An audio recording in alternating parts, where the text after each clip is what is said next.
I'm here today in Berlin for the Viva The Underdogs premiere in cinemas in an IMAX, which is insane.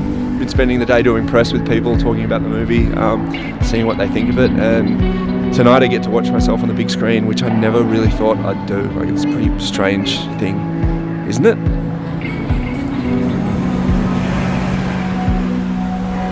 I didn't anticipate like how much of a big deal this kind of is. It's really weird because it's different to writing an album and releasing it. This is something different from anything we've done before. And the movie has been out in Australia for, I don't know, premiered like 5 or 6 hours ago now. It was really weird to all of a sudden have my phone blowing up with friends and family who have finally seen it. It's really awesome to see like the response. It's exactly kind of what we hope to get across in the whole thing, which is, at the end of the day, that's the best thing you can ask for. So yeah, all that remains now is watching yourself on a big screen.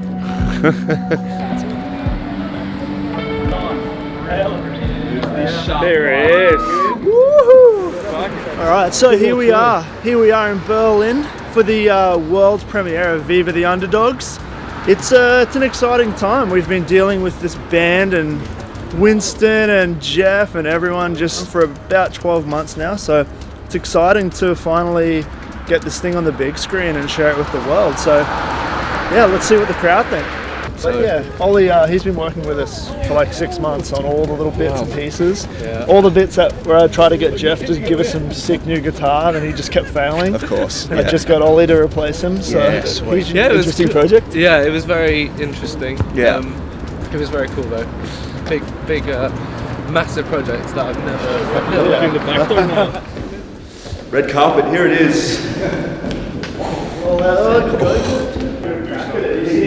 I'm going to wear my jacket tonight. I just bought this jacket just for this premiere.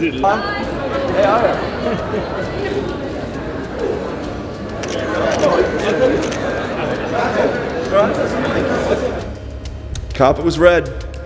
Carpet was red.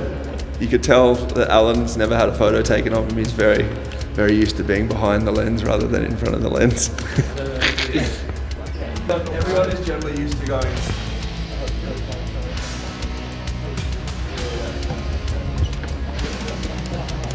Bisschen laut beim Film, ihr dürft Viva The Underdogs!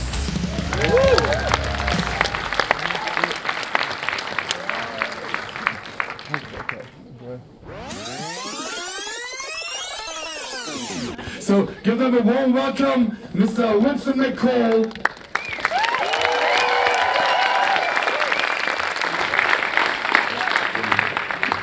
So first of all, congratulations to this amazing movie. Thank you. Thank you everyone for coming and watching and listening to us for all these years. I never thought I'd see us on an IMAX. That is so fucking strange.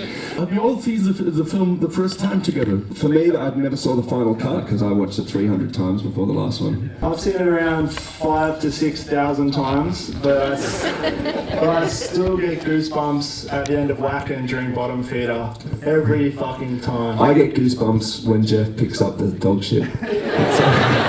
Who's got the idea to doing a documentary like this? It's weird because we started filming but had no idea, and then he came to us and said, yeah, we'd like to make a documentary. But how do you met each other? So I originally worked on the Void music video with the band. After working with them and seeing how much they just fucking loved what they did and loved how to step things up and break down barriers. You set me on fire. I set Winston on fire. He only had a few blisters on his back.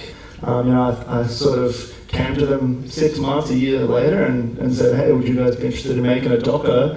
And it just so happened that the boys were thinking the same thing. Yeah. We just didn't know how to do it, and he was the guy that we trusted.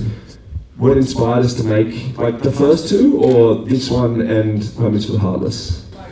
Both, but this one, Homies for the Heartless was basically, we're going to play some crazy places, we should just film this. That was literally it. We had no idea what it was going to be, and we dragged our friend around and we played to some fucking crazy places, and it was really, really fun. But that was basically as deep as it went. The idea for this was just to show you who we were in a deeper way, because we always felt, especially when you look at Homies for the Heartless, it's like a travel montage. It's not personal. It's not personal enough. It's just like, cool, happy, cool, happy, yeah, woo!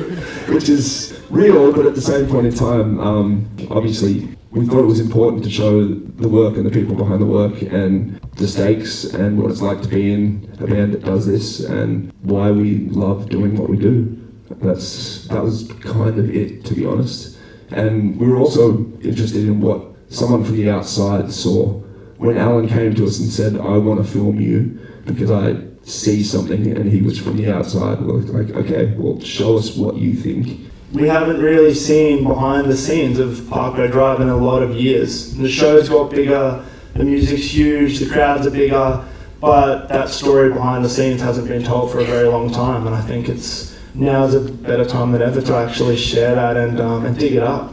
Yeah, that's basically it. So I hope it works. You never know with these things because even with Alan being from the outside, we're all involved in the creative process, and you watch this and you question whether or not this is something anyone even wants to watch, or if it's like too boring, or if it's not like deep enough, or it's too deep or anything. And at the end of the day, it's the same thing. We just have to trust and watch it and go, well, I like watching that. So it's the same with our music. All we do with our music is like, I like listening to this, so this is us. And we did that with this as well, and Alan worked his ass off, and at the end of it, I was like, yeah, I think this is a movie, cool. And then he had to hand it in literally the next day, so yeah. Cool. Question answered. Ladies and gentlemen, please give them another big hand. The director of the beautiful documentary Viva, Mr. Alan Hardy.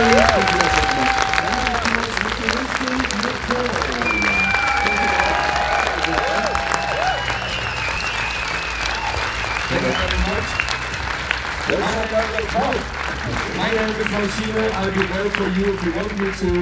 And thanks a lot to Radio Bob that they present this beautiful film. Thank you very much.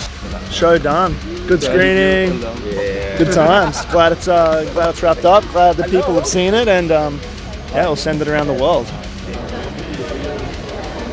No, I think it was a very good movie, and it was good to see that there were ups and downs, and that Parkway Drive really beat themselves up when things don't work on stage. And I think as a fan you don't really realize when things don't work out, because you just hear the music and you're like, yay, Parkway Drive is playing.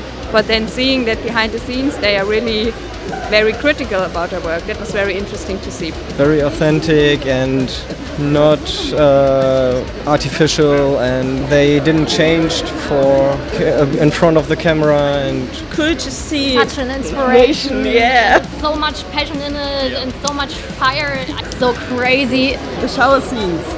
How does it feel to have the camera shoved in your face? It makes me so nervous. We dealt with this because of you for a year. What do you think about the movie? I think the dog shit was a really nice scene.